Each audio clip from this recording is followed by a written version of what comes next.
షిషి గింత కుళ్ళు పోతానవా గింత కళ్ళ మట్టతనవా అని తిట్టుకుంటున్నారు కదా ఎవరైనా గిది చూసి సుడూరులా అన్యాయం పాడుగాను. భద్రాద్రి జిల్లా ఆళ్లపల్లి మండలం రాయపాడు కాడు ఉండే ఒక రైతు ఎకరం చేనుల పత్తి పంట వేసుకున్నాడట. ఇక మంచిగా ఎత్తు కూడా పెరిగిందాగో.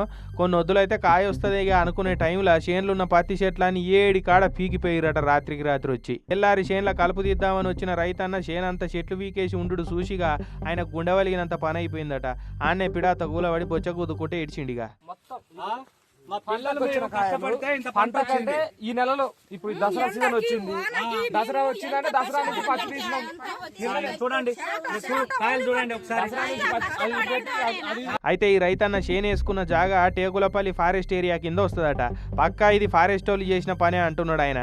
పోడు భూములకు పట్టాలు ఇస్తామని నమ్మించి ఓట్లేపించుకున్న లీడర్లు ఏడవైరు ఏం పడావు చేస్తున్నారు. ఫారెస్ట్ వాళ్ళు వచ్చి మా పొట్ట కొడుతుంటే మీరు ఏం చేస్తున్నారు అనుకుంటా శోకం పెడుతున్నాడు. మరి ఎమ్మెల్యే ఎంబడే విచారణ చేపించి మాకు న్యాయం